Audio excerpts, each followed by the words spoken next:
Here we go. Hello there, the Hollywood Times Hey. viewer.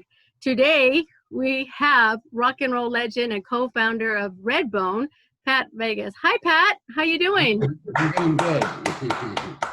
I'm doing well, thank you. I How want are you you? to. I'm doing great, thank you. I want you to interview these two guests that you have with you. Yes, I'd like to introduce first my daughter, Francesca Vegas. Frankie. Vegas. Hi, Frankie. Right, my son, PJ Vegas. What's up, everybody? Hey, PJ. You have a handsome son and a beautiful daughter. Thank you so I worked hard much. for him. What have you guys been up to? Let's talk. What's going on? What's going on, Redbone? Music's happening. We're in the middle of all this thing that's going on here with the health. We're recording and making great music. Yeah, we're using this quarantine time to get creative and hopefully have some great stuff to release to the people in a month or two. Yeah, and writing and kind of coming up with different projects. Trying to be creative throughout this time is difficult, obviously, because we're in the middle of a pandemic. But it's been good. We've been focusing. So are you guys living together, separately? How are you doing during this quarantine? Separately, but we're very close. We're in sort of like a communion here, little commune. So I live maybe 2 miles up the street. My dad lives here in his complex. Frankie lives down the street too. So we're within We're close a knit. few mile radius of each other. So. Yes. That's, oh my God, that's the way it should be. It's really good to know that you guys have a close family and you do things. So tell me about the creative stuff you're working on. Frankie, you go first. Frankie, let's hear from you. Okay, yeah. Well, we're working, obviously, the release of this of our book right now. About my dad, Redbone, and the true story of a Native American rock group that we're releasing October 27th with IDW Publishing. So we're really, really excited about that. Aside from that, I am currently writing a children's book series and working on a spiritual online store where everyone can kind of have a place to find whatever they need for their healing through this difficult time. So I'm working on that. My company is called Who's Frankie. It will be releasing in December. That's as far as it goes for me, and just trying to stay sane through everything and creative, like I said before. And I know my dad is working on a lot of music and an album. Yes. It's a little hush-hush right now, but it's in the works. Yes. Yeah. I'm not revealing much of it because, it's very unique and very original. And I've got a friend that lives right here, right down the street from me, about maybe 8 blocks, who's got a recording studio in his home. And we're working out of there.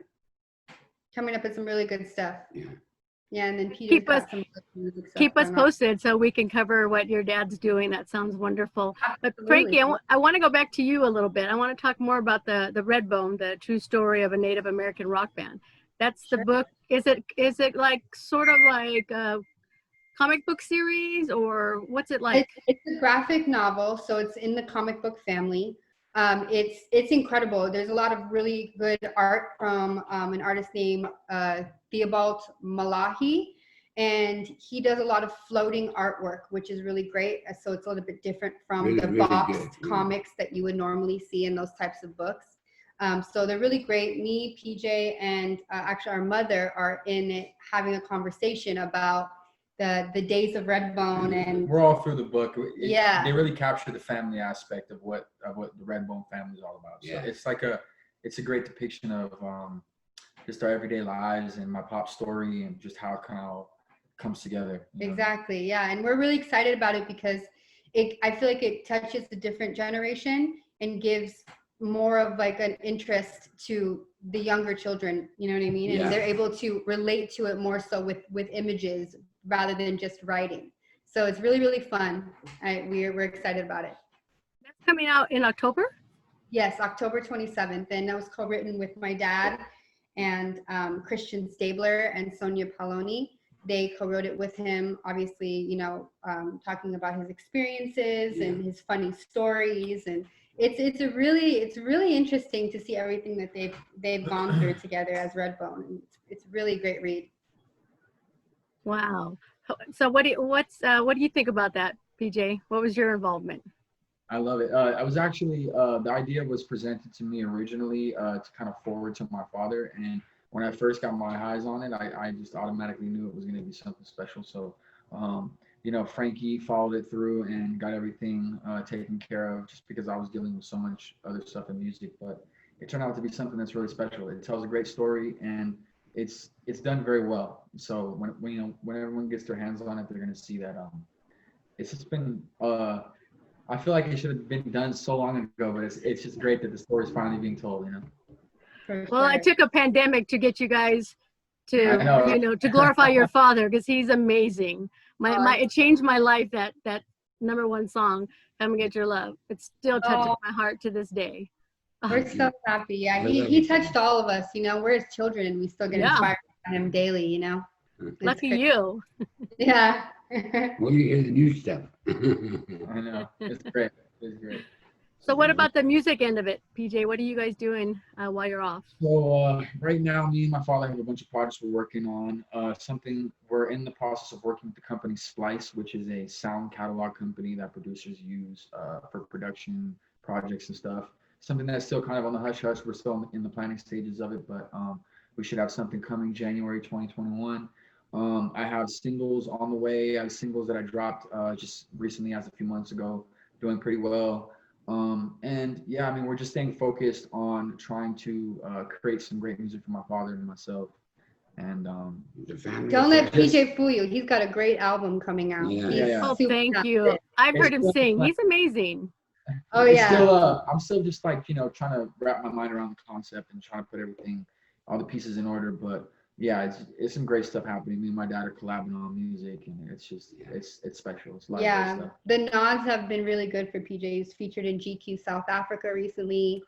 Just got his first cover of a magazine for Native Max Yeah, Mag. I was just featured on Native Max magazine, and it's funny because I'm actually on the cover in a mask, right? So it's like it's very fitting for the times in the pandemic era and just everything that's going on. And, it was just a way to display, you know, Native fashion and arts, but then at the same time, just, you know, depict what we're going through in this time. So it was fun. Wow. How was it for you two growing up Native American? And I'll ask your dad the same question, but I'd like to hear from the younger generation. It was great for me. To be honest, I identified in my earlier years coming up with, you know, Mexican side of my family, because that is what we're predominantly led to believe through colonization and just through, you know, narratives that have been pushed on us over time. But definitely connected to my Mexican side growing up in my earlier years. Also being Italian, my mother's, you know, full-blooded Italian. So I had like a, you know, a great mixture growing up. But then on top of that, I always knew, and my father always made it very clear, that like we were Native, and that, you know, we, you know, who we were, where we came from, what we were about, you know, who our people were. And then we also had that connection due to the fact that he was always integrated in the community and doing stuff for the people since day one. So I got to see like the city life of growing up in LA, and then also like being the son of Pat Vegas and being able to go to different reservations and different shows in different places and see how everyone, just see the people, just kind of get involved with the community, because that's really what is most important, you know. So it was great. Wow. I can agree. Yeah, I can agree. And growing up with our dad and our Uncle Ollie, we had the pleasure of being around our Uncle Ollie for many, many years, because he lived out here in Los Angeles. So we'd go over to his house for boxing matches and barbecues, and the second you walk into his house, it would smell like sage. So he would always be smudging and cleansing the space, and there was medicine bags and, you know, regalia and like all really, really great things that kind of made us touch to our heritage. And same with my dad's house. It's very, very much Native memorabilia and art and things like that. So it made us really proud of that side of our heritage, for sure. I mean, obviously, like PJ said, we grew up half Italian. Our mom's very proud as well. But you know, it's an interesting dynamic, because we got to see the reservation. I spent a lot of time on the reservation, you know, with my friends. I'd go there for the weekends and everywhere, and stay there for a week, a month, and it became my way of life, you know. And I shared it with my kids, and they love it. When's the last time you've been on a reservation? before the pandemic? Right before the We're pandemic. on Pachanga. We were just in Pachanga, hanging out with our buddies over there, and then and then before that, me and my father, we were in the Northern Paiute area for this Native education. Yeah, center. yeah. It's every chance I get, you know, I'm out there. We touch with my base. friends, you know. Yeah. Oh, that would be a great honor. One of these days, I'll have to go visit with you guys. Yes, They want me absolutely. to stay forever. Absolutely. Anytime. Mhm. That would be great. For sure. So, Pat, let's talk about how your song came to be in Guardian of the Galaxies. That's what really got it going again. How did that come about? It's a funny story because the director of the movie, his mom used to go to this workout place, you know, where they used to do workouts and stuff. And she's a little older, you know, in age, but she would always work out to come and get your love. Love on it. She'd be working out, doing her exercises and stuff, and he was coming out with this movie, and he went to go see his mom, and there she was, dancing full steam, sweating, everything to come and get your love. And he saw the excitement and the feeling in the air, and he said, God, that's a great song, man. Yeah, he loved it. He loved the song. He loved it. His mom loved it, and he loved it too. His mom was probably like, you better put this in there. And it was played at the most perfect time, wasn't it? Absolutely. The beginning, like, punch, right, that you need. It was also, it was so good, and it had such a great placement that they even had to reuse it in the end game too. So like it was right. That was amazing. And the end game. So it was a very pivotal moment. They used tons of songs throughout that entire movie, but the only one part that they went back to in the last film, the end game, was his song. So that tells you something. I want to give the mom a big hug and kiss when I see know, right? I know. Shout out to them. We all do. Shout out to them. They're great, you know, and it's cool because we saw it in theaters for the first time when it first released. And we, you know, you want to see the reaction of the crowd when you know, they didn't know that Pat Vegas was in the theater with them watching. And that was the greatest part about it, is the second the song started going, dum, dum, dum, dum, everyone was like, what? And we freaked out because they're like, this is such a beautiful moment. I stood up and took a bow, of course. How special. Yeah, it was amazing. And honestly, to see the reaction of it, there's millions of kids reenacting the scene of Star-Lord, and it's actually in Disney's California Adventure. There is a Star-Lord, a guy that plays Star-Lord there, that comes out and dances to the song now. Like, it's like a routine thing now. So it's pretty cool.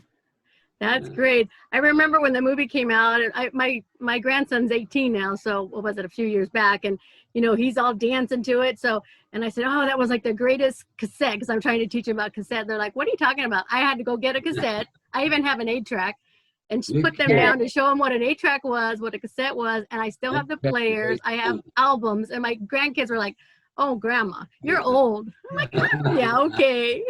They have to learn about it. It's the history it comes from, and the sound is so much different, so much more clear. I feel like, you know, it's a one-track Sally type thing. I've never heard an 8-track before. Oh, it's a big sound.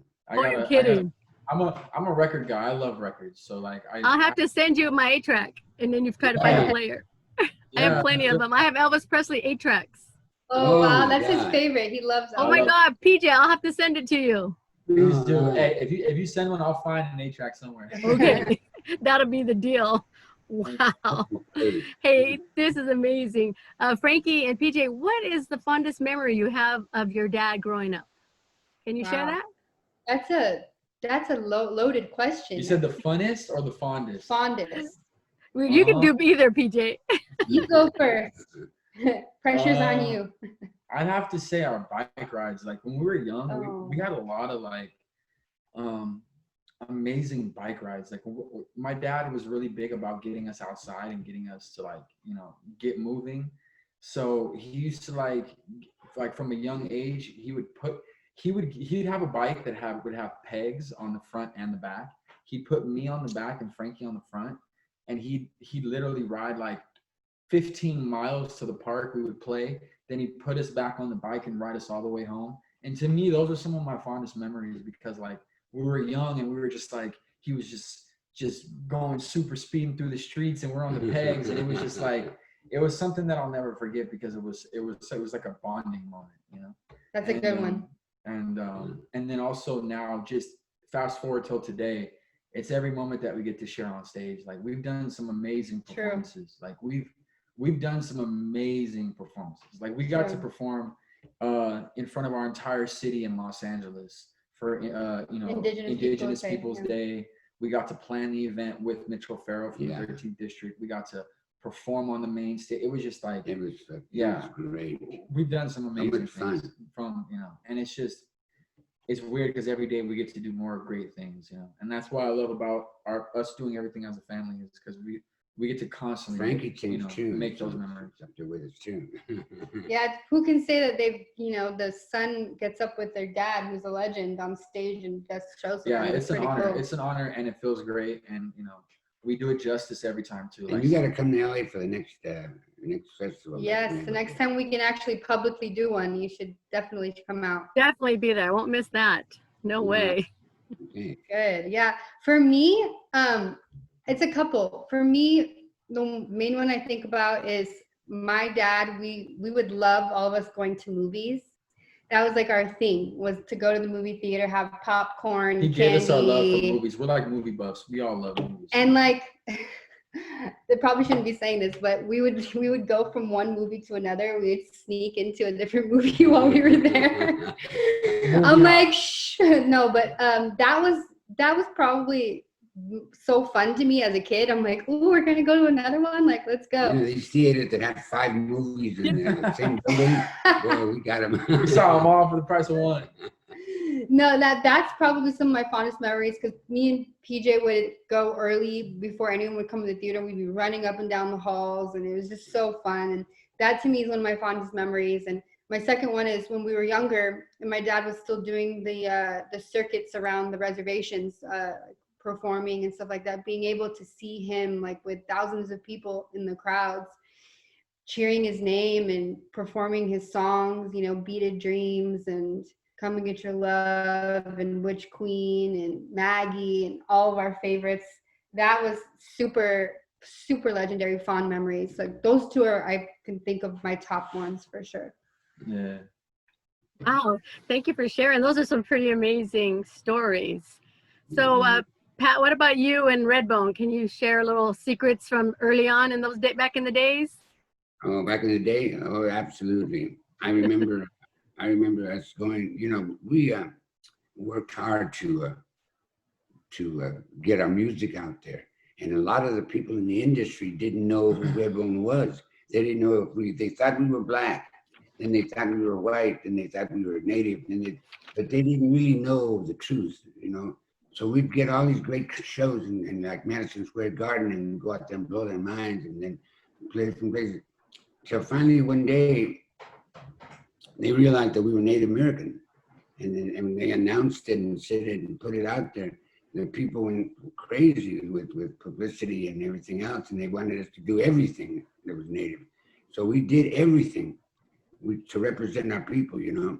And then they booked at the Washington Monument in Washington, D.C. It was really exciting for 250,000 people that day. And we went out there and boy, we was like shaking in our boots. I mean, that's a lot of people as far as the eye could see. I mean, and then when they screamed, I mean, it was like, oh my God, you know, it was amazing. So we went up there right in front of the Washington Monument and we played a 45-minute show. And the people went nuts. They went crazy and it was just amazing. It looked like the scene from Forrest Gump, you know, that giant scene. Just like that. It was that packed. It was like, it was amazing. It was crazy. I wish I could go back in time and in just like a little bubble and just see that. It was us and Woody Guthrie, because you know who he is, right? You know Woody Guthrie? Oh, yes. Yeah. So he's like a world famous folk singer anyway. So we did it together and it was awesome. That's cool. Yeah. Do you have any, was any of that videotaped? Is that on for the kids to enjoy, or It's somewhere on the internet. Yeah, you just somewhere? You have to search the World Wide Web. The archives. The other artist was Swamp Dog. You know who that is? Yes. What a name. That to me was one of the outstanding moments of performing. You know, it was just amazing. The people went crazy, and the sound that they made when they thought that the building was going to come down. You know, that statue. Yeah. Washington Monument. Yeah. Right? And they It leans. The Leaning Tower of Pisa all of a sudden. Yeah. Oh my gosh. Have you guys traveled the world besides the US? We've traveled to quite a few places. I wouldn't say the whole world yet, but I've we're been making our way. I've been to a few places. I've been to Thailand. I went Canada. to Thailand. I've been to Hawaii, been to Canada, and Cleveland. A few other places just on the road, but not the world yet. I'm waiting to get some stamps on that passport pretty soon. So. I Next want year. to take a moment to thank all my brothers and sisters out there on the res that live on the res. I want to thank them for the support and for helping Redbone do what we did. And I'm really proud of them, and I'm always thinking of them, and that's where I'm at. Thank you for supporting our family for all these years. Yeah, all over the world. And just, constantly keeping the name of our family alive. And we love you guys, and we're going to continue to Love you forever. do what we do and represent for everybody. And hopefully just continue to push the culture forward. And Get those stamps on those passports. yeah, create some opportunities for our people. That's what it's all about. Yes. Make Yeah. everybody proud. You know. I bet you they're very proud of you too, representing them. They're great American Native people. Yes. It's wonderful. Very In true. my soul, that's it. Yeah. Hey, Pat, the outfits that you wore back in the day on Redbone, those are all authentic? You still have those Yeah. costumes? Oh yeah, a lot of those were handmade for me. The leather pants, that black leather outfit that I wore was handmade by a great artist. The beadwork on the leggings is 150 years old. So that really goes back a long time. And I had some of it made by Nudie. You know who Nudie is? Yep.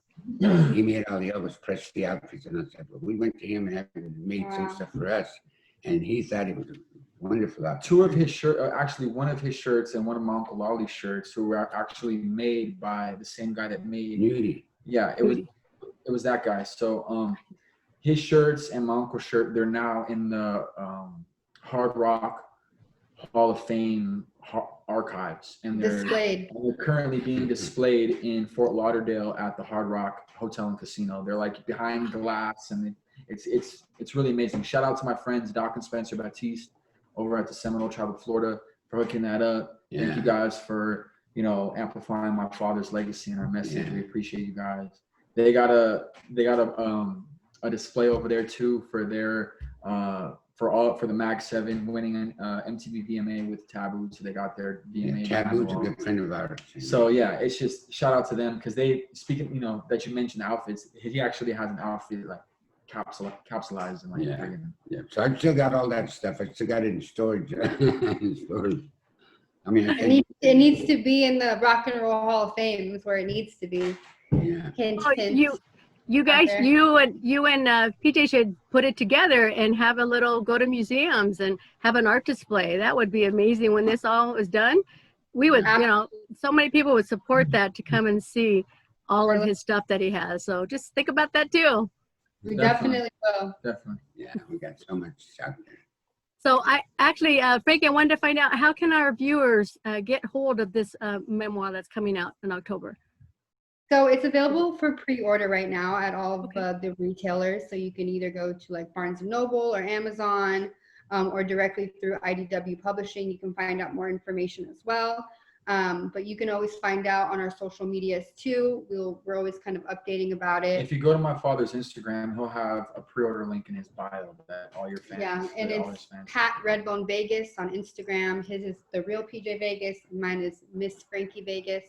You can find all of us, and we're all going to be talking about where to find it, when it drops. Again, it's October 27th, but it's available now for pre-order. So For pre-order. Oh my gosh, how great. Are you guys going to have try to do any promotions through Zoom for this at all? I know you Yeah. can't go out. Yeah, we're looking to do one actually specifically for the book, potentially having somebody who's a special guest. So we can't reveal that right now, but that's going to be interviewing us for IDW. And it would be really in-depth, really cool interview. And it'd be great. And there's a movie script out, you know, that we did. I did a movie script for a film, the Redbone story. And That's something in the works too that we're hoping might. Don't give them too much yet. It's not planned out. Well, thank you for that little nip there. It- We're looking. There's a lot coming down the road for you guys. Chill. Yeah, the idea it's in the works. We're working on it, and it's such an important story. And you know, we're hoping the story itself is Oscar worthy, but It has to be done right. It has to be we done need the direction and the production to be just as up to par as the actual story. So It'll be a great film important. when it's done. I know. I feel that. I'm sorry to see it. Well, you know, now that Dad has mentioned that, who is he going to pick to play him and the rest of the band members? Have you thought about that? That's a Top really secret? good question. That's not even. We've- We haven't even. We've- That hasn't even crossed our mind. It has actually. It's crossed Dad's Come mind. on. He really loves Johnny Depp, but Oh, you know that's up in the air. Johnny Depp and the other guy is what's his name? Young actor. I'm not sure, Uh, but it's up in the that air. would be great. You need people that look like him, can match his of course, I energy thought I looked and really his good then. and his his persona. It needs to be like spot on. You know, it can't be like subpar in any way. So we're I looking think for. Johnny Depp would be awesome to play your dad. It kind of resembles him a little bit when they were younger. When I was doing Yeah. that. And That's the other great. guy, that guy from that with What movie? He was in on my the wedding. blue eyes, big, handsome guy. I'm not sure. Oh, We'll figure it out. Let you know next time. Didn't mean to put you on the spot. No, it's just he's trying to explain it. It's hard for me to get. I know how that goes. Yeah. Well, that's good. Next time. Let's do it next Yeah. time. Well, next time we'll talk about your new movie because we know it's coming. It's It's going to be done. We have faith. We're manifesting. We're putting it out Yes. there. This is how you do it. Put it out there. Johnny Depp announced that he's got Native American blood in his genes, you know. Yeah. So maybe Exactly. do it. I'll do it. It's an idea. Time has come. Yep, exactly. So any last words for our viewers out here, guys, from the Vegas family? We're really happy to be here with you and to see you, that you're doing healthy and good, and be here with the Hollywood Times and share our information and stories and what we're up to. And help the young understand the old. One is silver, the other gold. True that. There you True go. that. One. Yes. And Here you go, everyone Dad. can look, pre-order, hit us up on our socials, say hi. We'd love to be in contact with all fans and people that are supporting. We're really, really excited about this one. Yeah. And we're just happy I to love be my healthy children. and good and have good projects in the works. New music coming next month, and also beginning of the year, new projects are happening. Follow my social media at The Real PJ Vegas and check everything out. Yep. And at Pat And we Redbone got Vegas, a lot of love. at Miss Frankie Vegas, we're here to connect. Thank you. Thank you.